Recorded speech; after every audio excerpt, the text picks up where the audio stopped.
बहुत स्वागत है आपके साथ। मैं हूं जासमिन शर्मा और बुलेटिन की शुरुआत करेंगे धर्मशाला से मिल रही बड़ी खबर के साथ, जहां आज ही एक झटके में तमाम प्रदेश के कोविड वॉरियर्स बेरोजगार हो जाएंगे। जी हां, 1,500 से ज्यादा कोविड वॉरियर्स को सुक्खू सरकार ने घर का रास्ता दिखाया है। महंगाई और बेरोजगारी के इस दौर में बिना वेतन के घुट घुट कर ये लोग काम करने को पहले मजबूर थे और अब 30 सितंबर तक ही इन कोविड वॉरियर्स को ड्यूटी की आखिरी तारीख बताई गई थी। और आज धर्मशाला से ये बड़ी खबर दे रहे हैं, जहां एक ही झटके में ये तमाम कोविड वॉरियर्स बेरोजगार हो जाएंगे। इससे पहले लगातार ये आंदोलनरत थे। चौड़ा मैदान में भी इन्होंने आंदोलन छेड़ रखा था। उससे पहले भी जुलाई के महीने में हमने देखा था, जब इनका कॉन्ट्रैक्ट खत्म होने वाला था, उसके बाद भी ये सीएम सुक्खू से सचिवालय के बाहर मिले थे, जहां 2 महीने इन्हें एक्सटेंशन दिया गया था, लेकिन 6 महीने की सैलरी इन्हें अभी तक नहीं मिली है।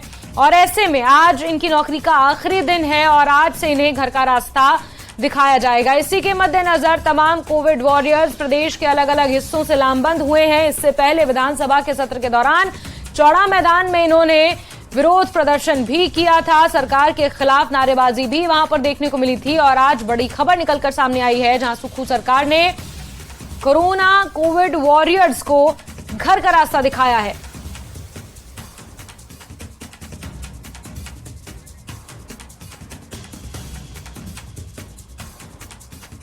वहीं 2 दिन पहले प्रदेश के स्वास्थ्य मंत्री कर्नल धनीराम शांडिल ने कहा था कि कोविड काल में आउटसोर्स कर्मचारियों ने अच्छा काम किया है। हम कोशिश करेंगे कि उन्हें कैसे ही कहीं ना कहीं एडजस्ट किया जाए, मगर अब तक कुछ नहीं हुआ है और आज से कोविड कर्मचारी बेरोजगार हो जाएंगे। सुनिए स्वास्थ्य मंत्री धनीराम शांडिल ने क्या कुछ कहा था। मैं जानता हूं एक बहुत बड़ी संख्या में लोग कोविड के दौरान लगाए थे। ऐसा नहीं कि अगर उनको 30 तक दिया जा रहा, अभी आज से 9 महीने पहले केंद्र सरकार ने कहा था कोविड समाप्त है और अब हम आपको धनराशि नहीं दे पाएंगे। तो हमने माननीय मुख्यमंत्री से 2-2, 3-3 महीने का समय मांगते रहे और अब 30 सितंबर के बाद फाइनेंस ने बिल्कुल मना कर दिया है। लेकिन हम प्रयास करेंगे उनमें से लोगों को किस प्रकार से कैसे अब्जॉर्ब किया जाता, कैसे उनकी सहायता की जाती, इस पर सरकार विचार कर रही है। 9 महीने का एक्सटेंशन तो इसे देना पड़ा और स्वयं ही हमारी प्रदेश सरकार ने वहन किया उनका सारा ये काम। तो मैं जानता हूं कि कोविड के समय में उन्होंने बहुत अच्छा काम किया है, अपनी जान को भी हथेली पर रखा है। तो इसीलिए हम ऐसा नहीं कि उनको बिल्कुल ही फेंक देंगे, प्रयास करेंगे किस प्रकार लोग अब्जॉर्ब किया जाए। और विचित्र हमारे सहयोगी ज्यादा जानकारियों के साथ धर्मशाला से सीधे इस खबर पर जुड़ गए हैं। विचित्र, 1700 के आसपास इनकी संख्या बताई जा रही है और आज से इन्हें घर का रास्ता दिखाया जाएगा। एक्सटेंशन मिलती रही लेकिन कोई स्थायी समाधान इनकी समस्या का नहीं हुआ। विचित्र निश्चित तौर पर देखिए जैस्मिन, क्योंकि बहुत ही ये संवेदनशील मुद्दा है। हम और आप तो अच्छे से जानते हैं, क्योंकि जब जो कोविड काल चल रहा था, जब वो वैश्विक महामारी कोरोना जो पूरी दुनिया में इस कदर छाई हुई थी कि अपनों के साथ जो है वो चलने से खतरा रहा था। कोई किसी का सहारा जो है उस वक्त नहीं बनना चाह रहा था, क्योंकि हर कोई एक दूसरे से डर रहा था, अपनी खुद की सांसों से डर लग रहा था। उन दिनों में ये लोग थे, मुट्ठी भर लोग, हम ये कह सकते हैं 1,500 ये से ज्यादा ये कर्मचारी हैं और 17 लाख की आबादी वाले इस प्रदेश में ये 1,500 कुछ ज्यादा नहीं है। लेकिन इन लोगों ने आगे आकर जो है उस वक्त उन लोगों का दामन थामा था, उन लोगों का हाथ थामा था जो लोग उस वक्त कोविड से जूझ रहे थे, या यूं कहें कि स्वास्थ्य लाभ लेने के लिए जो है वो हॉस्पिटल्स तक पहुंच रहे थे। तो ये लोग थे जो फ्रंट फुट पर उस वक्त बड़ी बड़ी जो पीपीई किट है उनको पहनकर जो है किस तरह से वो भरी गर्मी में, उस शिखर दोपहर की इतनी गर्मी हुआ करती थी, उस वक्त जो है ये लोग पसीने से तरबतर होकर, इनको पहचाना भी नहीं जाता था उस वक्त, वो ऐसे हालातों में इन कोविड कर्मचारियों ने काम किया। निश्चित तौर पर जो है इनको एक्सटेंशन हो सकता है कि लगातार इसलिए भी मिलती रही क्योंकि उन्होंने इस तरह का काम किया था। अभी भी स्वास्थ्य मंत्री जिस तरह से कह रहे हैं कि वो भी जानते हैं कि जान हथेली पर लेकर इन लोगों ने काम किया, जब वो इतना कुछ जानते हैं तो निश्चित तौर पर उनके लिए जो है वो एक्सटेंशन देते रहे हैं। लेकिन अब क्योंकि आज आखिरी दिन उनका बताया जा रहा है, 30 सितंबर तक ही प्रदेश की सुक्खू सरकार की ओर से उनको एक्सटेंशन मिली हुई थी और आज वो खत्म होने वाली, उनकी ड्यूटी एक तरह से खत्म हो जाएगी। हालांकि उनकी ओर से देखिए जैस्मिन, जिस तरह से अभी शिमला में भी लगातार पर संघर्ष किया, हड़ताल की, उन्होंने डिमांड की कि कोई जो है उनके लिए स्थायी हल होना चाहिए और उनको जो है रेगुलर यहां पर जो है वो रखा जाना चाहिए, क्योंकि बीते 3 सालों से इन लोगों ने भी अपने कोई सपने संजोए थे। इनको आस थी, इनको विश्वास था कि ऐसे विपरीत हालातों में अगर इन लोगों ने अपनी जान को जोखिम में लेकर जो है सरकार का, व्यवस्था का सहयोग किया, सहारा दिया, तो उनको सरकार इतनी निर्दयी नहीं हो सकती कि उनको बेसहारा कर दिया जाए। लेकिन क्योंकि देखिए जो कागजात हैं वो यही कह रहे हैं कि आज जो है इनका आखिरी दिन है और आज के बाद जब ये घर चले जाएंगे, जब घर चले जाएंगे तो फिर इनको कौन बुलाएगा, कौन पूछेगा, कौन वापस इनको रखेगा, ये बड़ा सवाल है। तो इसलिए कहीं ना कहीं ये मायूस है। बिल्कुल विचित्र, ये बिल्कुल मायूस हैं और जो लगातार हम तस्वीरें दिखा रहे हैं ये इनके आंदोलन की हैं जो 1 सितंबर को इन्होंने सचिवालय के बाहर किया था, फिर उसके बाद विधानसभा के सत्र के दौरान ये चौड़ा मैदान में भी एकत्रित हुए थे। विचित्र, इस बीच एक बड़ा अहम सवाल ये है कि लाहौल स्पीति का वो गांव जहां 444 पद स्वास्थ्य महकमे के लिए स्वीकृत है, लेकिन 249 पद वहां पर खाली पड़े हैं, और दूसरी तरफ ये कोविड वॉरियर्स हैं जिन्होंने कोविड के दौरान अपनी बेहतरीन सेवाएं दी और आज ये बेरोजगार हो रहे हैं। ये दोनों चीजें कहीं ना कहीं लिंक करती हैं, क्योंकि हमारे प्रदेश में स्वास्थ्य व्यवस्थाओं को सुचारू करने के लिए एक बेहद महत्वपूर्ण कदम उठाने की जरूरत है। ऐसे में जब स्वास्थ्य मंत्री ये कह रहे हैं कि देखा जाएगा कि इन लोगों को कहां पर एडजस्ट किया जा सकता है, कहां पर इन्हें फिट किया जा सकता है, तो फिर क्यों ना ऐसी जगह पर इन्हें फिट किया जाए जहां पर स्टाफ की कमी है, जहां पर नर्सेस की कमी है, जहां पर स्वास्थ्य महकमे को सुचारू करने के लिए कदम उठाने की जरूरत है। तो फिर देर क्यों हो रही है, क्यों इस पर ध्यान नहीं दिया जा रहा, क्यों इस पर प्लानिंग नहीं हो रही है? विचित्र। देखिए जैस्मिन, क्योंकि न्यूज़ 18 नेटवर्क जो है एक बहुत सामाजिक सरोकारों को समर्थन देता है, सामाजिक सरोकारों को मद्देनजर रखते हुए जो है बड़ी बातों को भी जो है वो लोगों के सामने लाता है और सुझाव देने में भी जो है वो कहीं ना कहीं समर्थ है। तो इस वक्त हम लोग भी कहीं ना कहीं ये सुझाव भी दे सकते हैं। और जो आपने सवाल उठाया है कि जहां एक तरफ कमी है, ना केवल लाहौल स्पीति में बल्कि पूरे प्रदेश के तमाम जितने भी छोटे बड़े ये जो संस्थान है, स्वास्थ्य संस्थान है, वहां हर एक जगह पर जो है स्टाफ का टोटा है, कमी है और प्रॉपर जो है वो स्टाफ उनको नहीं मिल पा रहा है। और शायद ही होगा कि किसी भी सरकार के कार्यकाल में किसी भी संस्थान को पूरी तरह से जो है वो स्टाफ मिलेगा। लेकिन देखिए यहां पर जो है ये एक एग्जांपल सरकार जरूर सेट कर सकती है। जो मैं सुझाव की जो बात कर रहा हूं वो एग्जांपल जरूर सेट किया जा सकता है कि कोविड जो था वो कोई आम बीमारी नहीं थी, वो वैश्विक महामारी थी। और वैश्विक महामारी के उस दौर में जिन लोगों ने फ्रंट फुट पर आकर जो है व्यवस्था का, सरकार का अगर सहयोग किया, सहारा उनको दिया, उनकी व्यवस्था को कायम किया, तो उन लोगों को जो है एक एग्जांपल सेट करते हुए इस तरह से उनको जो है वो रोजगार दिया जाना चाहिए, उनको जो है उन जगहों पर जो है वो रख देना चाहिए। क्योंकि 3 साल से अगर वो लोग काम कर रहे हैं और बिना उन्होंने अनुशासन को तोड़े हुए, बिना कहीं पर कोई सवाल किंतु परंतु उन पर कोई खड़ा हुए, क्योंकि आज दिन तक ऐसा कहीं नहीं सुना है कि किसी कोविड कर्मचारी को जिनको हायर किया था, आउटसोर्स किया था, उन्होंने जो है वो अनुशासन से काम नहीं किया या उनको काम नहीं आता था इसलिए उनको बाहर का रास्ता दिखाया गया। सभी जानते हैं कि वो लोग जो है वो कोविड से कम दूसरी व्यवस्थाओं में ज्यादा जो है वो अपनी ड्यूटीज दे रहे थे। कोविड तो कब का खत्म हुआ, लेकिन तब से लेकर अब तक वो व्यवस्था को संभालने में आज भी अपनी अहम भूमिका जो है वो निभा रहे थे। तो क्या उन लोगों को एकाएक जो है वो बाहर का रास्ता दिखा देना इसलिए कि कोविड खत्म हो गया है, क्या आज जो है जो व्यवस्था में कमी देखी जा रही है, क्या उनको तुरंत वहां पर नहीं रखा जा सकता? 70 लाख की आबादी वाले इस प्रदेश में जो है जो सरकार 70 लाख की आबादी को वित्त पोषित कर रही है, क्या उनके लिए महज ये 1,500 कर्मचारी इनको वित्त पोषित नहीं किया जा सकता? इनको और आगे कंटिन्यूटी में नहीं रखा जा सकता? तो ये बहुत बड़े सवाल है इनको एग्जाम्पल सेट करते हुए, क्योंकि देखिए भविष्य में अगर इस तरह की कोई वैश्विक महामारी आती है तो कौन शख्स होगा जो आगे फ्रंट फुट पर आकर ये कहेगा कि नहीं, वो आगे आकर जो है वो सेवा करना चाहेंगे, सहयोग देना चाहेंगे, सरकार का समर्थन करना चाहेंगे? क्योंकि उनको माजी में अगर वो झांक कर देखेंगे तो जो लोग इन लोगों के साथ जो हुआ, तो ये एक तरह से जो है उनके लिए बिल्कुल विचित्र। और इस बीच महत्वपूर्ण सवाल ये भी है कि आज से पहले तक ये कोविड कोरोना वॉरियर्स जो लामबंद होते रहे हैं, विरोध प्रदर्शन ये करते रहे हैं इस उम्मीद में कि सरकार इनकी मांगों को शायद सुन लेगी, लेकिन अब निर्णय निकल कर आया है और इन्हें घर का रास्ता दिखा दिया गया है। सरकार ने कोई एक्शन नहीं लिया है, सरकार की तरफ से कोई ठोस प्रतिक्रिया सामने नहीं आई है। तो क्या अब इनका आंदोलन और उग्र और तेज होता हुआ नजर आएगा? इस तरह की कोई रणनीति बन रही है? विचित्र।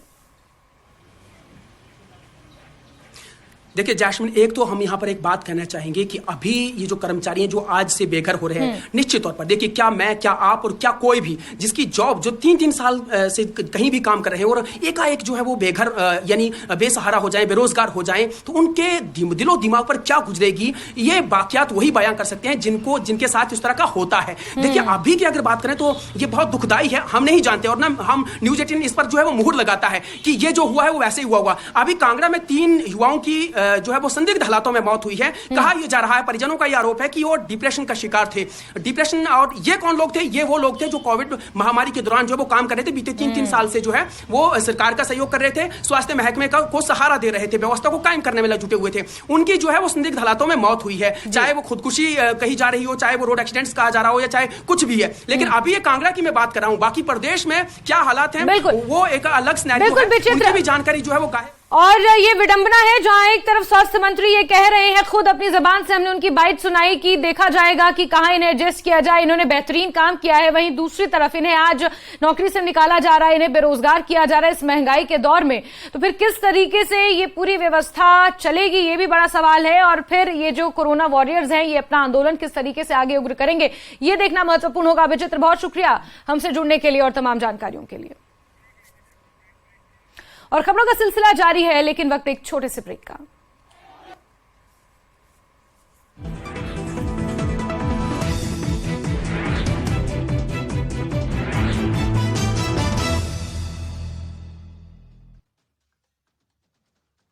राहुल, नहीं विंग्स कार्यक्रम का मुख्य उद्देश्य देश और प्रदेश के लोगों को स्वास्थ्य सेवा स्कीम और सेवाओं के प्रति जागरूक करना, घर घर आयुष्मान कार्ड वितरित करना है। शिमला में आयोजित हुआ स्वच्छता अभियान। भाजपा प्रदेश प्रभारी अविनाश राय खन्ना ने बताया, स्वच्छता अभियान भाजपा के सेवा पखवाड़ा का भाग। भाजपा युवा मोर्चा की भी की जा रही जमकर तारीफ। किन्नौर में वाइब्रेंट विलेज कार्यक्रम के तहत राज्यपाल श्री प्रताप शुक्ल ने किया नाको और लियो गांव का दौरा। स्थानीय लोगों से बात कर बढ़ाया उनका हौसला, सड़क संबंधी मांगों को हल करने का दिया आश्वासन। बद्दी में केमिकल युक्त जहरीला पानी छोड़े जाने से लोग परेशान, सरकार से उठा रहे कार्रवाई करने की मांग। पुंछ में ईद के उपलक्ष्य में स्कूली बच्चों ने निकाला मिलाद रैली, अमन, एकता और भाईचारे का दिया गया संदेश। जम्मू में मुख्य अतिथि औद्योगिक मंत्री सोम प्रकाश की अगुवाई में रोजगार मेले का किया गया आयोजन। 105 लोगों को सौंपे गए नियुक्ति पत्र। जम्मू के पीरबाग एरिया में आतंकी के ओजीडब्ल्यू के घर पर जांच एजेंसी का छापा, मौके से इलेक्ट्रॉनिक उपकरण किए गए बरामद।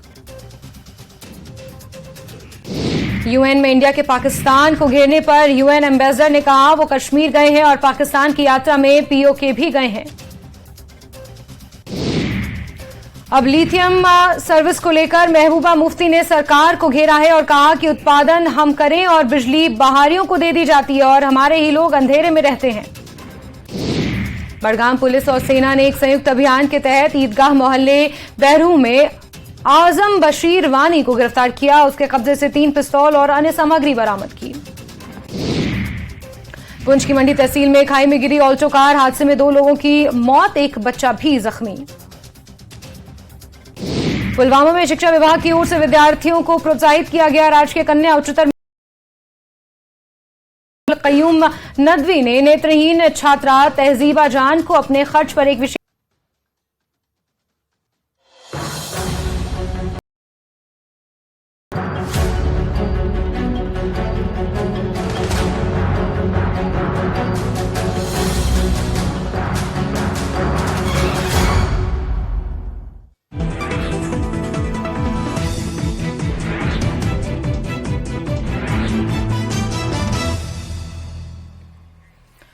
और ब्रेक के बाद आपका स्वागत है। इससे पहले हम बात कर रहे थे कि किस तरीके से कोरोना वॉरियर्स को आज घर का रास्ता दिखाया जा चुका है और ये विडंबना है जहां एक तरफ 1700 कोरोना वॉरियर्स आज बेरोजगार हो जाएंगे, तो वहीं लाहौल स्पीति के स्वास्थ्य महकमे में 444 स्वीकृत पद हैं, जिसमें से केवल 196 कर्मचारी ही काम कर रहे हैं और 249 पद लंबे समय से खाली पड़े हैं। स्वीकृत पदों पर कर्मचारी और चिकित्सा अधिकारी न होने से काफी मुश्किलों का सामना भी करना पड़ रहा है और केंद्र सरकार के महत्वपूर्ण कार्यों में भी बाधाएं आ रही हैं।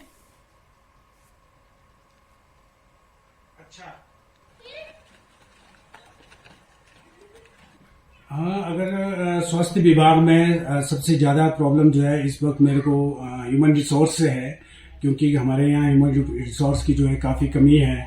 अब जैसे जैसे विंटर्स क्लोज आ रहे हैं तो हेल्थ इश्यूज भी लोगों के बढ़ते हैं, तो उस हिसाब से लोग फिर जागरूक हैं तो लोग पूछना शुरू कर देते हैं कि भाई हमारे पास ये नहीं है, हमारे पास फलाना नहीं आया, तो मतलब वैकेंसी काफी ज्यादा है।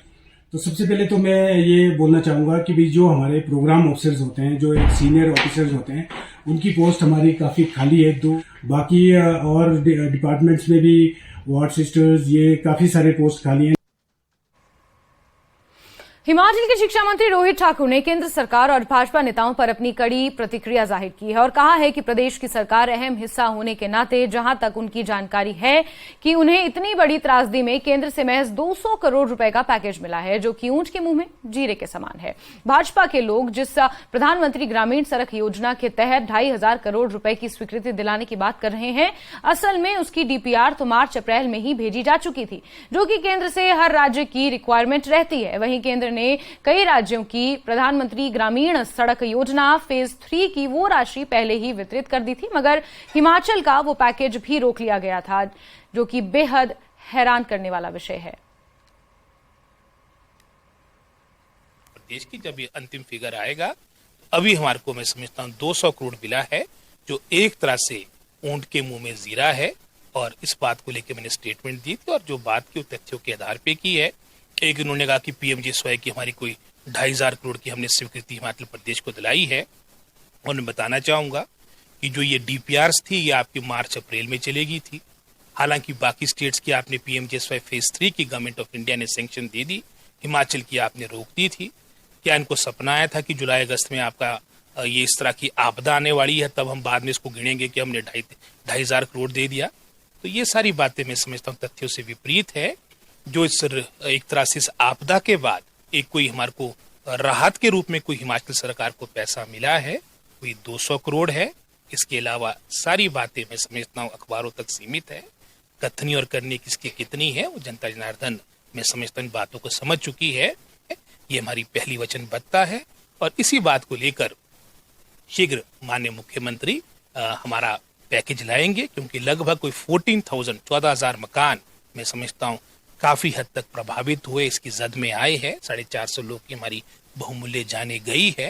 तो आज वर्तमान सरकार की जो पहली प्राथमिकता है राहत, पुनर्वास और पुनः किस तरह से जो हमारी चाहे वो टूरिज्म की बात आती है, हिमाचल अपने मैं समझता हूँ पर्यटन की दृष्टिकोण से एक महत्वपूर्ण जीडीपी में कंट्रीब्यूशन रहती है, उसको पुनः पटरी पे लाया जा सके, ये हमारी सरकार है। उद्योग एवं संसदीय मंत्री हर्षवर्धन चौहान ने भाजपा सरकार पर निशाना साधा है और कहा कि पूर्व की बीजेपी सरकार ने प्रदेश को कर्ज में डुबोया है। उद्योग मंत्री ने यह हमला सिरमौर के सराहन में आयोजित हुए 3 दिवसीय द्वादशी मेले के समापन समारोह के दौरान बोला। कार्यक्रम में सांसद सुरेश कश्यप और स्थानीय भाजपा विधायक करीना कश्यप ने भी मौजूदगी दर्ज कराई और संबोधन में मंत्री हर्षवर्धन चौहान ने क्षेत्रवासियों को मेले की बधाई दी और कहा कि मेले और त्योहार हमारी पहाड़ी संस्कृति के परिचायक हैं। साथ ही उन्होंने भाजपा पर निशाना साधते हुए कहा कि पूर्व सरकार ने चुनावी समय में राजनीतिक आधार पर बिना बजट सैकड़ों संस्थान खोले, जिसे कांग्रेस सरकार को मजबूरन सत्ता में आते ही बंद करना पड़ा।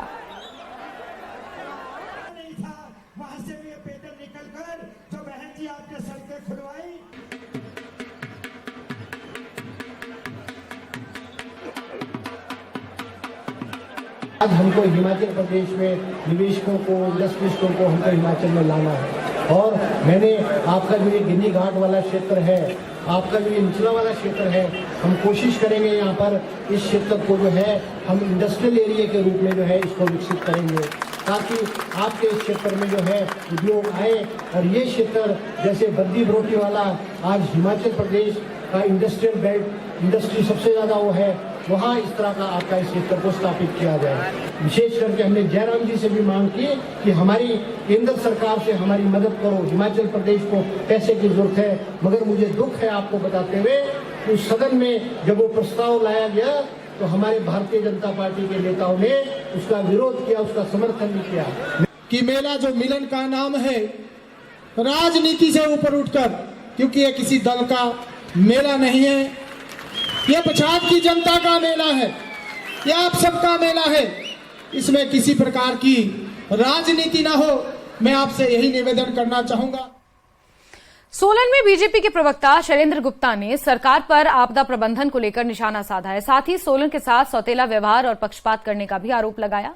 उनका कहना है कि आपदा आए करीब 1.5 महीने बीत चुके हैं, लेकिन सरकार का कोई भी मंत्री और खुद मुख्यमंत्री दौरा करने नहीं पहुंचे। साथ ही स्टेट कमीशन की ग्रांट यूएलबी को लेकर भी सरकार को जमकर घेरा। भारतीय जनता पार्टी जिला सोलन जिस तरीके से आपदा की स्थिति में कांग्रेस की सरकार सोलन के साथ सौतेला व्यवहार कर रही है, आज दून में और कसौली निर्वाचन क्षेत्र में आपदा आए हुए को 1.5 महीने से ज़्यादा हो गई। अब आज तक माननीय मुख्यमंत्री और कोई बड़ा मंत्री, कोई प्रदेश का मंत्री आपदा की प्रभावित लोगों से 1.5 महीने तक कोई भी मिलने नहीं आया। लेकिन भारतीय जनता पार्टी की जो केंद्र की टीम है, वो टीम दिल्ली से यहाँ आकर प्रभावित क्षेत्र का दौरा कर रही है। लेकिन स्थिति ये है, माननीय मुख्यमंत्री के पास सोलन में प्रभावित लोगों का हालचाल पूछने के लिए समय नहीं है।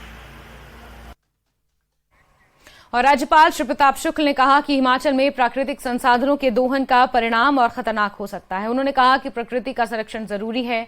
ये बात उन्होंने शिमला में आयोजित CII के पावर कॉन्क्लेव में कही। पावर कॉन्क्लेव में हिमाचल को green and clean energy capital बनाने पर मंथन हुआ। राज्यपाल ने कहा कि हिमाचल में हरित ऊर्जा के अपार संसाधन मौजूद हैं, जिससे हिमाचल हरित और स्वच्छ ऊर्जा के क्षेत्र में एक रोल मॉडल बन सकता है। वहीं CII के उपाध्यक्ष नवेश नरूला ने कहा कि हरित ऊर्जा के लिए कई काम किए जा रहे हैं, लेकिन टैक्स और वाटर सेस जैसी कई चुनौतियां हैं, जिस पर सरकार को ध्यान देना जरूरी है। CII के पावर कॉन्क्लेव में सीएम और उद्योग मंत्री के नहीं पहुंचने से सवाल भी खड़े हुए। देखिए, जिस प्रकार से हिमाचल ने प्रकृति के प्रकोप को झेला है, अगर हम उसका संरक्षण नहीं करेंगे, केवल उसका दोहन करेंगे, तो निश्चित रूप से हिमाचल रह नहीं जाएगा।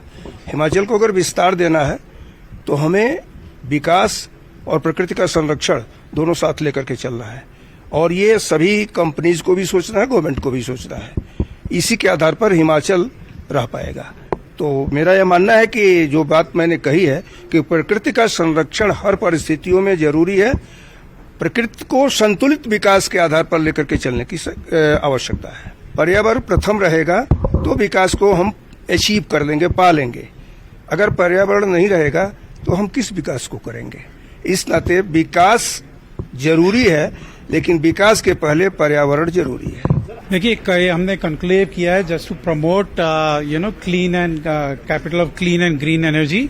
हमारे को पिछले कुछ 1-2 महीने से कुछ इंडस्ट्रीज को इश्यूज आ रहे हैं, जैसे हमने जिक्र भी किया और हमने इसका रिप्रेजेंटेशन भी दिया है चीफ मिनिस्टर साहब को भी और ऑनरेबल इंडस्ट्री मिनिस्टर साहब को भी, कि हमारे इंडस्ट्रीज को जो चैलेंजेस फेस हो रहे हैं, इलेक्ट्रिसिटी ड्यूटी है, वाटर का सेस है, हमने सब ये रेज किया है।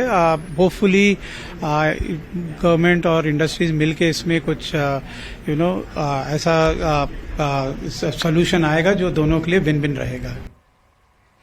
तो चलिए, इसी के साथ हिमाचल की खबरों में अभी के लिए बस इतना ही, लेकिन न्यूज़ 18 JKLH पर खबरें लगातार जारी रहेंगी। आप बने रहिए हमारे साथ। नमस्कार।